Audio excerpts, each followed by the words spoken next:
Alright, hello everyone and welcome to the Join Dota League Season 2. This is going to be the Asia region, and this is the Division 1 playoffs to see who gets promoted to Division 1, and this is the upper bracket finals. It will be a best of 3 between Insidious and Immunity, and this is game 1 of that best of 3. This English cast is brought to you by HeflaTV, and my name is Roxas. I will be the English broadcaster for this morning, or is the afternoon or evening, whatever part of the world you're from right now. For me, it's 7 a.m. Hear my coffee brewing in the background, so it's good to get up nice and early on this Monday and start the game with some good Dota.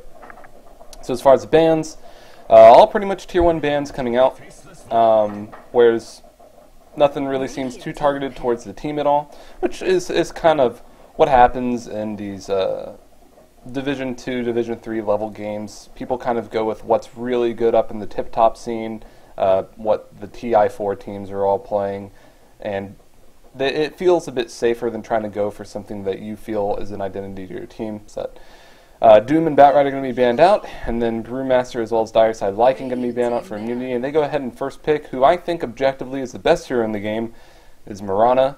And then Treant Protector, Faceless Void going to come up right away for Insidious, and Immunity going to respond with Rasta himself. So, good picks there. Invoker also going to be banned out. I guess that's... He synergizes pretty well with Void, not to mention Global Presence with having Sunstrike, and Living Armor allows people to play really aggressive in their lanes if they feel like it. Wraithkin going to be banned out. That's a popular hero we've seen as a counter to the Faceless Void, just because if you trade ultimates, it usually will favor him. And him being the Wraith King. So we'll have to see exactly what they go for. Now they're taking a bit of time. Okay, they banned Tinker. I don't know. I guess Tinker's really annoying to deal with if you don't want to draft a Storm, a Clockwork, Clinks, anything like that. I actually personally think that right now with their 2 heroes would be able to deal with the Tinker pretty well, because Moonlight Shadow is great, not to mention Rasta. Once he has level 4 in both Hex and... 10 seconds remaining. Excuse me. Both Hex and Shackles max, he has 8.5 seconds to disable, so it's pretty easy to actually burst Tinker down, but they're going to decide they don't want to deal with it anyway, just also because Chronosphere also synergizes pretty well in Insidious. Instead of picking their own Tidehunter, they go ahead and ban it. So, with this last pick up here, now we actually get into the interesting stuff. Most of the Tier 1 heroes are kind of out of the way, so we'll have to see what they go for here. They go with the AA. So Treant AA, very good in combination. Let me try to think of this. Their teamfight combination is really good, not to mention just with their ultimates and the empowering that they give in the lanes, just during the laning stage. Chilling Touch is no joke. And then not to mention with the Chronosphere, anytime Void uses a Chronosphere to pick off someone, there's an AA Ice Blast that comes in, almost always gets them below shadow range. 10 seconds remaining. I would expect Faceless Void probably to get an Aghanim Scepter if he really wants to, and that would be pretty good to make sure he synergizes with the AA, just because Ice Blast is on a 40-second cooldown on all levels, which the 60-second cooldown on Chronosphere means that you're picking off someone almost every minute guaranteed. So, not to mention Rasa and Mirana aren't exactly tanky. At least those are the 2 heroes that are already on the board, and there aren't a whole lot of heroes that can actually deal with all of that DPS. Seeing as the evasion and the bash gives double damage, Chronosphere is just such a good spell. So now Insidious have kind of revealed their hands, and Immunity they go for a Vengeful Spirit. So that's pretty interesting to me, just because I feel like they already have enough disable, and the Rasta just himself, he has a lot of disable, and normally I would want to go for a hero as the other support that does a lot of nuke damage and can kind of synergize with that pretty well, or has a skill shot. Heroes like Lina work really well, Visage in addition, are pretty good. But they go with the Vengeful Spirit, which shows to prioritize their push, just because they'll have Serpent Wards and Vengeance Aura, which will be really nice. So, Insidious, they respond with an Ember Spirit, and that's kind of risky, just because there are 2 cores left for Immunity to pick up that can control Ember Spirit pretty well. I think Puck is a very good candidate for that. Puck doesn't really have the greatest time when Chronosphere happens, but you know, who does? But Puck does really well. Clinks, Storm Spirit do really well. Anyone with an innate silence is pretty good. And also that can lane against them decently. And also Ember Spirit can slate everyone during the Chronosphere, so Insidious just having a lot more synergy with their draft, I think, whereas Immunity kind of seems like they're just at least right now, they're just picking good heroes. So they kind of have to reveal their hand at this point, as there are only 2 picks left. And the other thing was Immunity couldn't actually pick up a Disruptor, which is another support hero that actually deals with Ember Spirit very well, because they have both their supports, unless they're running a carry Vengeful Spirit, which I actually think is pretty good. She actually has really, really insane base agility. I think it's like 27. And Vengeance Aura is based on your base damage, which is percentage based as well, which is just based on your agility. And since she has such a crazy agility gain, she actually gets a lot of damage really quickly, but it's obviously quite all in if you're running a carry Vengeful Spirit. Go for things like Phase Drums and Desolator. Oh! Okay. Okay, so now one of these is a core. I'm seeing in the chat that it's probably a Shadow Shaman core. So maybe that's what it is. But one of these is a core. And all of these 3 normal supports are actually pretty good cores, in my opinion. I think the best one is probably the Rasta, followed by the Sand King, followed by the Vengeful Spirit. So, Insidious, they kind of recognize this, and they go ahead and ban out the Pugna. Pugna actually does really well against Ember Spirit as well, just because he's really squishy. Has a low mana pool and casts a lot of spells, so they don't want this game to be pushed to the end. They could go for something such as... that's a really good pushing hero left in the pool. 10 seconds remaining. I'm actually... 5 seconds remaining. Actually don't really see it. They actually banned Darks here, so... Dire team pick.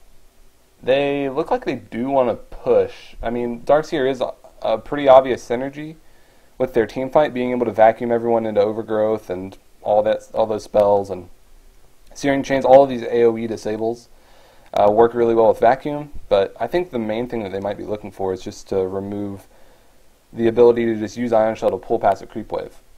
But we'll have to see. This last pick, they could pick... Well, it looks like they're looking for their offlaner. I highly doubt that this is going to be an offlane Void, which they could do, but you get someone... I mean, just make sure they have some decent anti-push. I guess Clockwork is also okay, just because you can always cog to block the creep wave, and you can always pull the creep wave from anywhere just by using Rocket. And you do have a Treant Protector, so... There's also offlane Veno, could work pretty well, just being able to set up with all those Plague Wards. And Veno, I think it actually scales really decently with farm. So if you want to put him in that offlaner, we'll see Fnatic do that a lot. They're thinking heavily about this because Immunity have shown their hand with saying that one of these supports is a core. So they're going to be wanting to push and be aggressive and come online really early. Yeah, I'm a little bit out of options, or out of, what am I saying? Out of ideas. I was about to say out of opinions, but that's not necessarily the word I was looking for. Is certainly just ideas. So now I just have to wait for 40 seconds to kind of see what they're going to deal with. They do have the dual core, so they really need a utility offlaner here. If they pick some sort of core like a Lone Druid, I mean, they're kind of screwed. They don't really want to do that. They don't really want to pick... I mean, I guess Nature's Prophet is, like, decent, just because if you trade towers against a lineup like this, it's pretty nice. And they go with Razor, okay. Radiant team pick. I'm not so sure about that pick, but we'll have to see. So it looks like that throws Void into the offlane, and that's going to put Razor or Ember Spirit in the safe lane of the mid. Both of those can really do it. So we'll have to see. I feel a little concerned for Insidious right now, just with that Razor pick. And they took a long time to think about it, and I couldn't really think of too many heroes that would have been great. But picking up a third core seems just so greedy. So, oh, Meepo the Geomancer. All right. So Immunity Dota, they're going to go ahead and get the Meepo, which actually works very well in the Radiant side, especially in the mid lane. So we'll have to see. That's also the... I'm trying to dissect these lanes. I think they probably should go aggressive tri-lane with the Mirana and then put like a safe lane Meepo and maybe like a mid Rasta. Probably something like that. They have a lot of options as far as... Oh god, that was the outro. I don't want to go to the outro yet. I want to go to this screen that has the overlay on. Ah, man. So I have to see. We actually are just waiting on Venge to be picked up. And this is once again game 1 of this series. And it looks like, alright, Venge was picked up. So, starting on the Dire side, we're going to have Shagasaurus playing on your Faceless Void. It's going to be Yatsen playing on the Ancient Apparition. Red playing on the Treant Protector. Chu will be Gillette the Razor. And Yasara going to be playing on your Ember Spirit on. And they are all obviously smoked, moving towards the Radiant Jungle. And doing the same thing on the Radiant side, it's going to be Risk playing on your Vengeful Spirit. Looks like it will be a support. Balls will be on your carry Mirana. Slicks is going to go mid as Rasta, the Shadow Shaman. And then it will be Shotten on the Sand King. And last but not least, Meepo the Geomancer being played by Godot. So they're going to be getting, looking to get some wards up here, which is really important when you're going to be running an aggressive tri-lane. And nothing going to be discovered. They are going to go ahead and block this camp, which would be popular for the Sand King, to go ahead and stack and farm.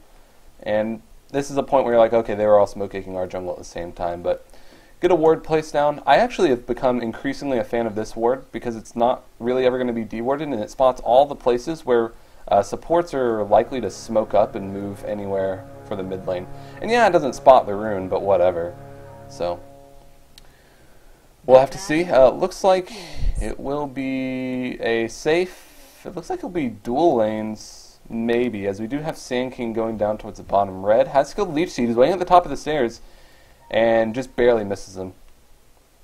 They actually sentry ward off of this camp as well, so maybe expecting Meepo to be in the mid lane. One of the best things about Meepo, same with Shadow Fiend, is just being able to... Well, hold that thought. As there was an Invis rune picked up Fire Vengeful Spirit. Risk is waiting here. He's got Magic Missile skilled, but they don't have a whole lot of damage follow-up. That's kind of the crappy thing about having the Rasta mid. And there's the right click. There's the attack as well. Shackle coming in. And, well, here comes Sand King with the Burrow Strike as well. This should be a First Blood. Flame Guard was skilled, but Risk's going to be able to skill that. So, 27 base agility. It's pretty good. And meanwhile, on the bottom lane, looks like Meepo will go down as well. Looks like it is an aggressive tri-lane Void, which we don't usually see. And it will be a safe lane Razor. And where is... It looks like supports are just kind of rotating for now. No one's really got a spot. So it looks like they might just sack Meepo here and just let him get a lot of experience, because once you hit level 3, you can just go poof the jungle. It's pretty easy. Ball's getting his damage stolen. Kind of annoying. Takes the tower shot, and, well, he'll use some tangos. He actually went ahead and got 2 sets of tangos, so he's looking pretty good. And supports were roaming up as well for Insidious, so just very active supports early on. And we've seen, just especially at the much higher levels of play, just whoever has the best roaming supports usually will just end up winning the game. And very good of both these teams to be very active early on. Obviously, Immunity has a little bit more of a burden as far as their lineup is concerned. It has a certain best by date. But after getting the way through the trees, Chu, going to be Magic Missile as well, stun, and then stunned again, and then going to be right click to death. That's the power of having a lot of stuns on your team. Especially if you just don't stack them too badly, it'll be fine. But Red looked to camp 2-minute rune, and unfortunately was an illusion rune bottom. So. And it will be Meepo solo against the Faceless Void for now, which he needs. Faceless Void doesn't really have much killing potential, and Meepo, once he hits level 3, actually has some decent kill potential on the Void. Just the double poof is really good, especially once you hit level 4, and that poof damage, that's 200 damage right away, not to mention the right clicks. So Meepo actually does very well one-on-one against the melee here, as long as he just hits level 3 a little bit unabated. Unfortunately, he was killed pretty early on, so that's not going to work out. But still, that also leaves Rasta. He's free to be doing what he wants in the mid lane. He's actually doing really, really well in the CS. He's actually beating the hell out of this Ember Spirit. I mean, I know he got First Blood and he has a level ahead, but I guess the Ether Shock harasses a little bit more than he wants to deal with, and he has been bottle crowing, so it helps out. But we do have 3 for each team in the top lane. So whoever gets the better initiation here, it looks like the Radiant Goat went ahead and did that dirty pull through that makes Radiant offlane so good. But I'll be able to steal this. As far as this tri-lane versus tri-lane though, it's kind of the classic matchup of like buffing physical attacks and having slows versus just having lots of stun lock. So I'm not really sure exactly who I favor. I think it'll be mostly execution, but in the bottom lane the important thing is Meepo is starting to out CS the Void, and Void will be going for that hand of Midas, so they're going to rely on the anti-push coming out from Ysera, and then as well as the Razor, to buy Void the space, as well as the threat of Chronosphere. He did go ahead and get a lucky bash on one of the Meepos, but he's just going to poof it back and send it home. So, Tree and Protector just been running around, probably going to be looking for some boots soon. Both have their flying couriers, so supports are a little bit poor at the moment. The Sand King still has that smoke. Let's see, who has boots right now? So boots up on everyone. Everyone on immunity already has boots, so that's actually really going to help their initiation as it comes towards this latter end of the laning phase. And Glyph already forced out. Okay, so that's actually pretty big. So Glyph was forced out on the mid tier 1 tower, and Ross is about to hit level 6. So now he does. So now he's going to be able to take this tower with Serpent Wards, and he's like a better Dragon Knight at this. Just if you leave him alone, he just takes your tower. Voila. Not to mention all the physical damage. And Vengeful Spirits here. She's already got 1 point in Vengeance Sword. Skipped the Wave of Terror, and they're going to be able to take this tower pretty easily. And Shadow Shaman gets the last hit. So the top lane, Shotten. He's stayed by the side shop for a bit. He's looking to get a Burrow Strike from behind. And he's moving up for you. He has 2 levels in this as well. Very aggressive instead of the 2 levels in the Sandstorm. And Arrow to follow as well. Living Armor is going to buy a little bit of time, but the right click's going to be too much. Not to mention, this is also that inconvenient time where you go and pull the lane as a support, and then your carry goes and dies, and you're like, well, oops. I'm sorry, I just leave you alone for 1 second, you go and get yourself killed. Red's trying to do about the same thing in the bottom lane, but getting a Leech Seed on one of the Meepos actually makes him pretty hard to kill, because you can always just poof to the others. And not to mention, you have to stun lock him for more than a second and a half, as otherwise he just gets to poof away as well. And Meepo, he does, what does he have? He doesn't have the Ring of Basilius or anything. Looks like he's just going to use his clone to stay in the lane to get some experience, and then go to the mid lane, maybe try to stack, maybe try to find a gank as well. As the Ember Spirit is pretty vulnerable before he gets any remnants out, and he's not level 6 yet. So he might be trying to get that gank before he's level 6. Whereas Razor, he looks like he's going for those phase boots, might be going for that early mech. Mech is very good on Razor, just he needs the health, he needs the armor, and it's just one of the best items on a range hero to get, especially on a core. Plus he has a pretty empty mana pool in general, just because you don't really need to spam Plasma Field too much. If not, just do it once. You only have to Static Link, which only costs 30, 50 mana, and Eye of the Storm doesn't cost much, and the rest of your mana pool is pretty empty, so you can easily fit a mech there the same way you can do it with Beastmaster. Still no action though. Meepo went ahead and picked up his treads, so I was kind of expecting maybe an early Ring of Basilius out of him, just so he can have a little bit more mana to poof the jungle a bit. Going from 1.2 up to 1.8 is pretty good, just flat, and not to mention Vlad's also pretty good on Meepo, situationally.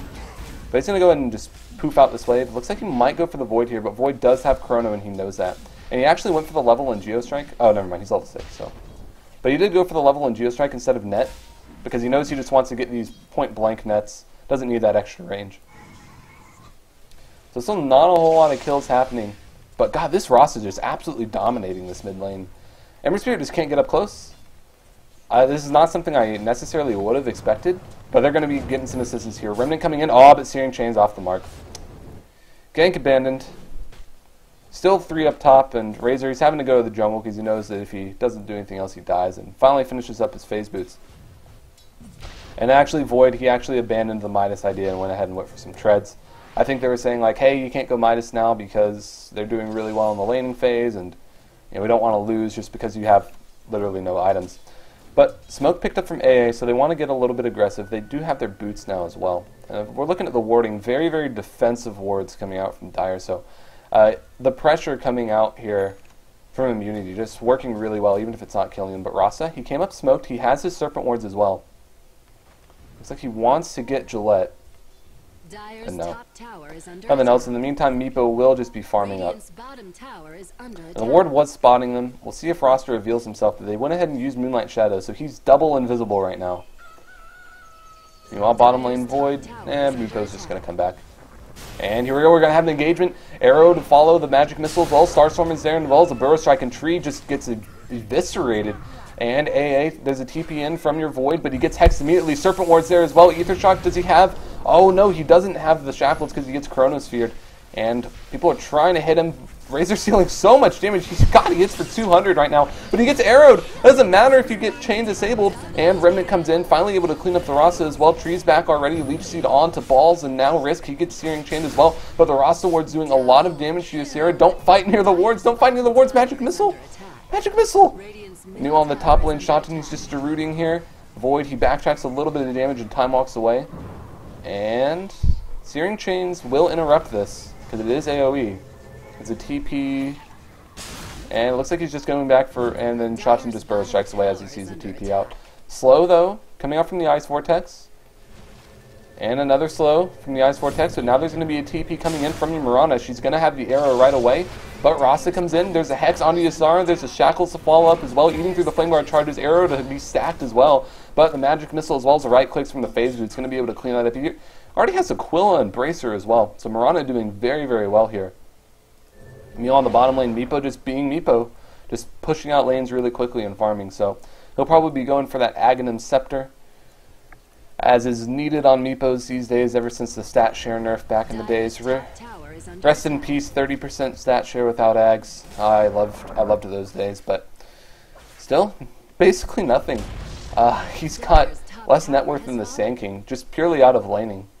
Only has Phase Boots, and he's not going to have a mech anytime soon. Your Void, doing decently. He's already got that Morbid Mask, going to be going in for that Mask of Madness in all likelihood. However, if he gets stun locked during that Mask of Madness, he's just going to die. So, going to be a little bit unfortunate for him.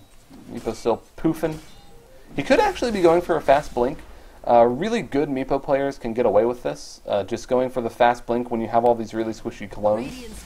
I don't really think they need that, because I think they have so much stun initiation, but as far as when I play Meepo, I'm just terrible, so I always rush Ags before getting any mobility. Otherwise, I move command all my clones in and just sacrifice them for no reason. But aggressive warding going to be paying dividends as well. For immunity, no one's really going to be able to farm, especially whenever this bot tower goes down, which is where it looks they want to be concentrating these mass serpent wards. Looks like Rasta will be going for his own blink as well, as he's got 1,400 gold, and yeah, Meepo goes ahead and buys the fast blink. So he's going to just be farming, probably want to hit level 10, and just be farming with his 2 clones in lanes while looking for kills with his main Meepo, just with the blink initiation. It's still a lot of magic damage as long as you can stay out of the way. But Smoke going to be moving up from Insidious. They're looking at the jungle where they have no wards at all. So they have no vision. They really need to find people. They're going to find 4, including your Geomancer. There is a Chronosphere online, so we'll have to see what they can do here. And Chronosphere going to be spent on Shotten, though. It's actually going to catch Risk in the end of but Hex is going to be on the Faceless Void. Serpent Wards are going to be there as well. Risk, he might go down, but the Negative Vengeance are going to be on everyone, and it's still 4v1. Why is everyone so... Oh, never mind. I was thinking there was a Centaur ulti, but they had a Haste Room bottled. So it's still a 2-for-1. Razor actually went down in the meantime, soloed to Mirana. And Shagasaurus, he gets netted. He also gets hexed. There's another net. There's a Shackle as well. Easy to take him down. You can still backtrack whenever you're hexed, but... Nah, whatever. FXO frequency. So what 322 means is... There was once a guy that bet against his own team and won $322 for it. So throwing a game is, if you throw a game, it means 322 because he threw the game so that he could win $322.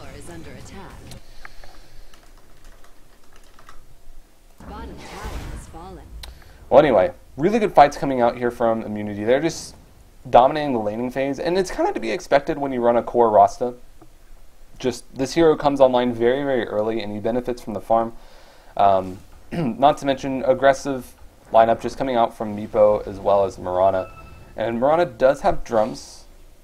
That is efficiency, dropping your drums and your Aquila just to use your magic stick. But Mirana does have a few mana problems, at least before the 20-23 minute mark or so, just because her spells actually cost a decent amount. And she doesn't really have the greatest mana pool, even with the drums and the Aquila. So, Ember Spirit looks like he'll be going for drums of his own. So, He's got that bracer up. Vengeful Spirit, she picked up an urn. Very aggressive, just knowing that they are probably going to be getting a lot of kills and want to have that sustain, not to mention the mana regen. Urn just one of the best aggressive items in the game. But Meepo, looks like, what does he have here? He's got 1,400 gold. He could be going for that Aghanim Scepter, which is pretty standard. And Void picks up his Mask of Madness, so hopefully he doesn't get stun-locked before he does that. Or after he does that, I suppose. But it'll be a little bit annoying for him. And Sand King, he actually even went Arcane Boots before his Blink. So they already have 2 Blink initiators, so they don't really need the Blink on Sand King that early. I mean, it's obviously quite a core item for him. Just because you need to be able to Blink Epicenter. You can't just channel an Epicenter in range of where you're just going to get interrupted by a stun of some sort. But Shagasaurus, there's a smoke up towards the mid lane. It's broken immediately. They know that someone's farming this camp. Moonlight Shadow's going to be used. Shagasaurus is dead. We'll have to see if they commit the Serpent Wards to this. Burrow Strike is there as well. They're actually committing the Epicenter. Earthbind is going to be there. Just the Shackles as well as the Ether Shock. Everyone else standing there for experience. Actually, smoke not broken by Meepo or for the Vengeful Spirit. Arrow's going to go fishing and find no one. But all 4 of them are cowered behind their tier 2 tower with the Chilling Touch as well. Razor has less net worth than the Sand King here. We'll have to see. And, well, Rost Awards, 1 hit from them actually burns through living armor right away. Razor don't take too much damage from those. Are those even level 2 yet? Yeah, he's not even level 11. And Swap going to be coming in. Immediate Hex as well. Ether Shock. Earthbind's going to be off the mark. Not going to matter. Shoton getting his damage stolen, but he's actually going to get stunned by the Magic Missile as well. And, well, Meepo coming in. He's a great pusher. This is the other great thing about Meepo is if people can't fight, he pushes towers really, really quickly as well. There's a TP coming in from your Void. He should get Earthbinded, but they knew that he had Chronosphere, so he actually blinked and TP'd out. Earthbind's going to be there as well. He's going to have to Earthbind him again, and there's a Burrow Strike into the Chronosphere, but the Searing Chains, or the Slate of Fists as well, from the Ember Spirit with the Remnant's going to be able to secure that kill. Sand King going to go down as well, despite his valiant effort, and the rest are going to get away, but tower goes down. So now you got a 4-tower lead. None of your tier 1s have gone down. This is against the Treant Protectors. So,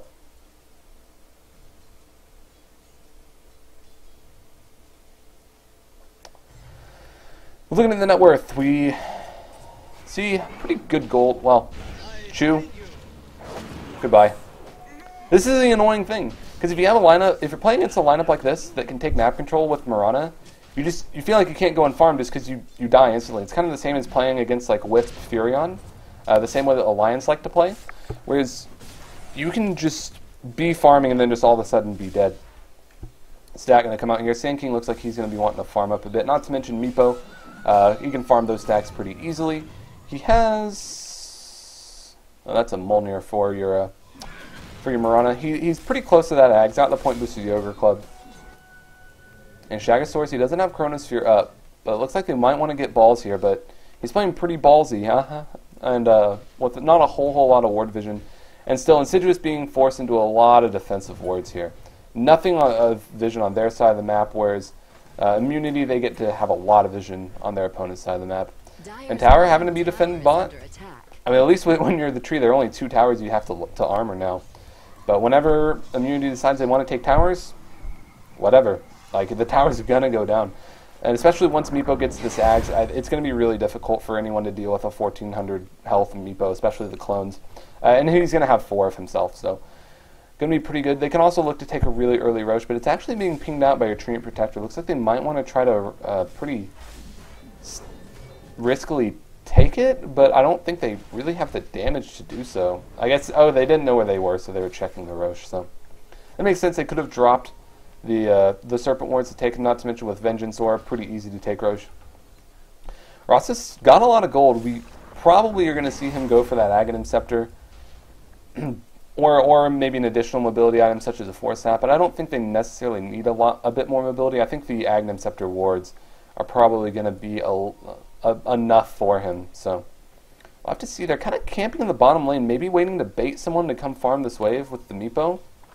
Looks like that's what they're doing.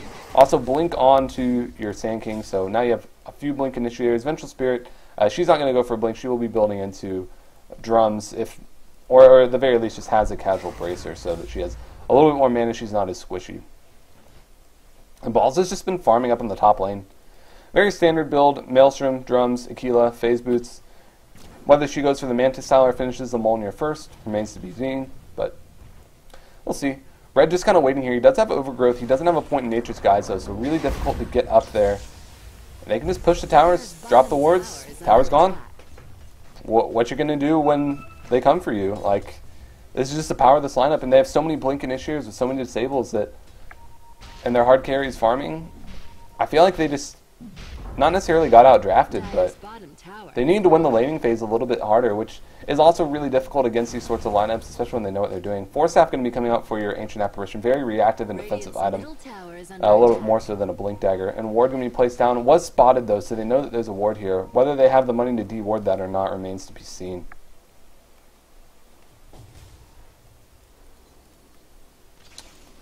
Well, Meepo does have his Aghanim Scepter in 200 gold. Everyone just buying time. I think they're just casually waiting for the Meepo Ag Scepter, which he'll have in just a second, especially after this stack. Poof poof. There you go. Another poof going to be coming out for this other camp. And that should be his Aghanim Scepter done. Mech, though, finally comes out on your Razor at 20 minutes. But, I mean, being 0-5 with less net worth than a Sand King, it's a small consolation prize. And Aghanim Scepter now coming out on the Geomancer. Void does get hit with an arrow. Can't really do anything. Just kind of showing him that you mean business. Is the way I like to say it. And Ember Spirit he did finish the drums a while ago. He probably has to go for the Battle Fury this game just for the wave clear. Or he could maybe go for a Maelstrom of the Zone for the same purpose. A little bit less expensive as well. But Void is going for his own Maelstrom, so they're going to have a decent amount of wave clear. But all of the items are very defensive coming out for Insidious, and all very aggressive coming out for Immunity. Just look at how many Blink Daggers they have.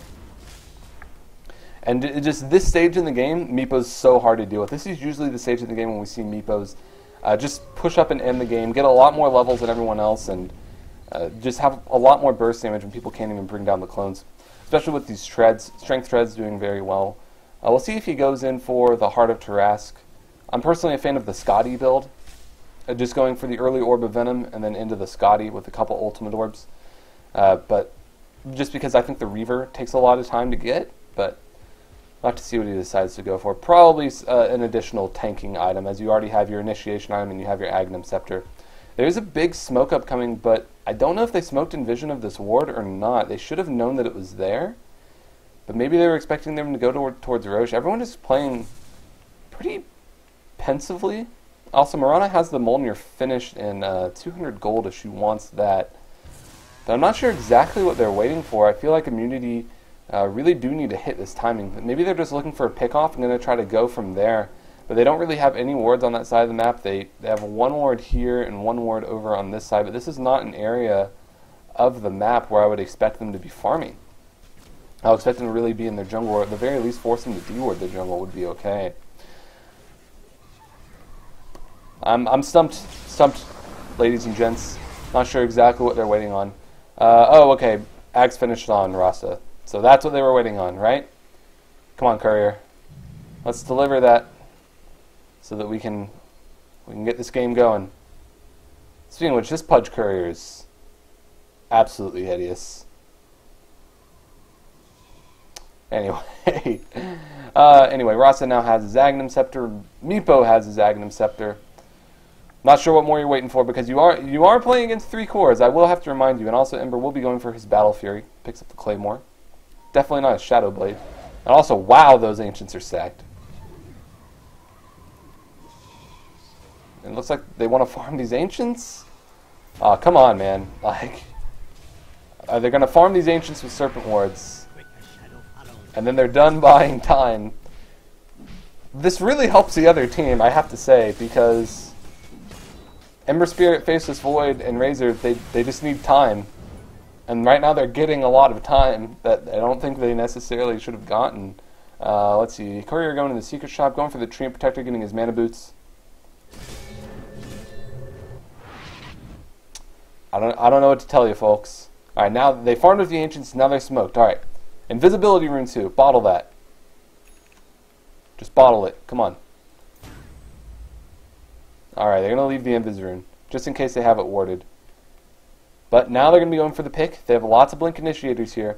Let's see who they go for first. Chu is just kind of standing far back. They're all off the map, so they're thinking maybe they might be smoked or Mirana ultied. Alright, Chu's going to go down. No, he's not. Ember Spirit, he slated the wave and remnanted back. But now they're spotted by this Dire Observer Ward because the smoke was popped. Not gonna back up. I don't know what to tell you.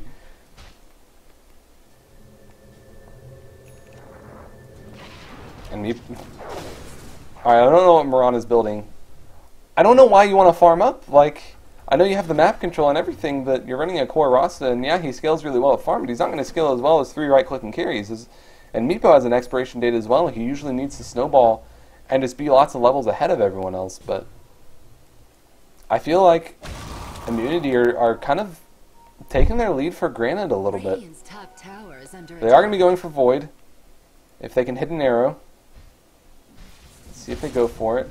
Is Mirana going to pump fake the arrow? Alright, never mind. Blinking from Rasa. Wards are going to be committed. Earthbind is there as well. Overgrowth going to be able to catch him, but Chronosphere going to catch almost all of them as well. Actually does. Catches the entire team. And now they have to back off. Serpent Wards have been wasted. Middle tower is under attack. Those are Aghanim's wards as well. But Rasa will be probably looking towards that Refresher Orb. Meanwhile, Ember Spirit just farming away. But now, he's been spotted by the Meepo, but he can just remnant away. So this is sort of time when Meepo needs a Hex or something like that. Just a disable of his own beyond Earthbind, just because Void can time walk out of it. Ember Spirit, he can get out of it as well. The only people that are really screwed are Razor, AA, and your Treant Protector. But, alright, Gem picked up on VS. If this is not aggressive, I don't know what is, but they're just still sitting back and farming. I guess Balls is just kind of he wants to feel like Mushi, just have a lot of gold. Wants to right-click a Butterfly. And Butterfly's still really good, even though you don't get any evasion in Chronosphere. But Ember Spirit, he's going to have his Battle Fury soon. Their wave clear on high ground is going to be really difficult to push into. I still don't know what they're waiting for. But still.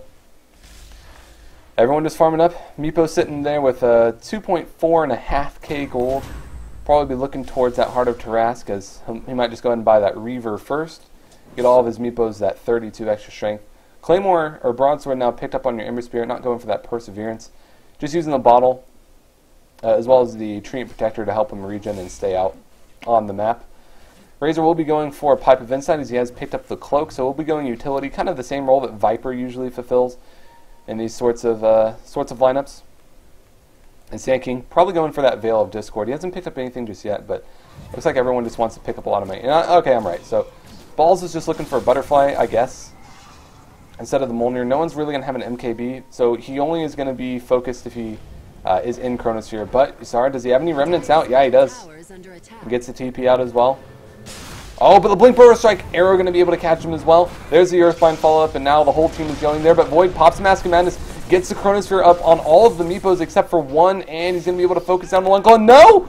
There's the Shackle as well, but the AA Ice Blast is going to be able to clean him up. Void goes down in the meantime, so only Meepo comes up, but he does have that shortened respawn timer. Shotun's going to commit the Epicenter, and now it's 3 down. Go push a tower, please, for the love of God.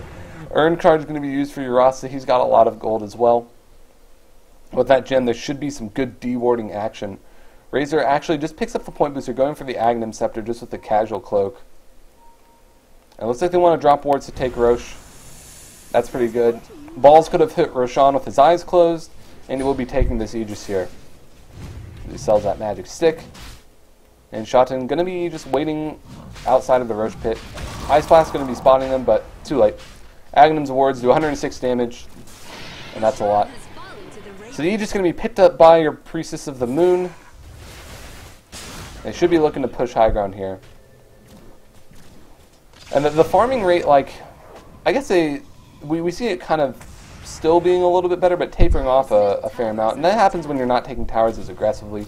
EXP getting a little bit in their favor as well. They have been splitting up and farming, but obviously, just going to reiterate, there are 3 right-click carries on the side of Insidious. But Nature's Guy is going to be picked up. Balls has picked up his Butterfly, so he doesn't have buyback or anything. Glyph going to be used. And Red, he's going to use Living Armor as well. But he does not have, or does have Overgrowth. I thought he did not have Overgrowth. Avoid waiting for his Chronosphere. He's going for his BKB first. Pretty smart against all of this disable. Just going to rely on Chronosphere and Mask of Madness for his damage. Balls, he's baiting really hard. He also hits really hard with Vengeance Sword. Well, Red spotted by the gem, actually spotted by the Sentry Ward. Gonna be able to take it out. Oh, Earthbind comes up, but Void is able to time walk out of that. Meepo actually has a double damage. Player's middle tower has fallen. And they do have Serpent Wards up in 25 seconds. But with so many Blink initiators, it's really hard to get up and kill all your towers. And Arrow, Tower is gonna be under dodged. attack. Void does have the Chilling Touch as well. He does have the Chronosphere. But bottom can just right-click this tower, and Tier 1 goes down bottom. She doesn't... Well, those uphill misses are pretty annoying. Earthbind's just going to be thrown up to the high ground for no reason, just to see if they catch anyone. Aren't going to be used for balls. But the high ground defense is still very good. There is the Chronosphere, there is the Slate of Fist. And he's actually very close to that battle for you, but Blink on the Shagosaurus, Hex immediately as well. Ice Blast is going to be coming out for AA, but he's going to go down to the Meepo. Wards have been dropped as well. Chu stealing a lot of damage, but he's just going to go down on the wards. He's going to get shackled as well. And that's 3 dead. And alright, so finally, that's the one climactic fight, and GG going to be called as Immunity, after just kind of stalling on their lead a bit, are going to be able to take game 1.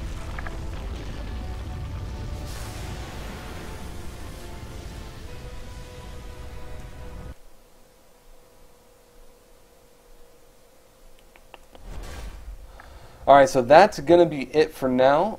This is once again a best of 3 with Immunity taking a quick 1-0 lead. It looks like Meepo was going for that Hex, but we'll be getting into game 2 in just a moment. Once again, I am Roxas. Thanks for joining me. Don't go anywhere. We'll see you in just a moment.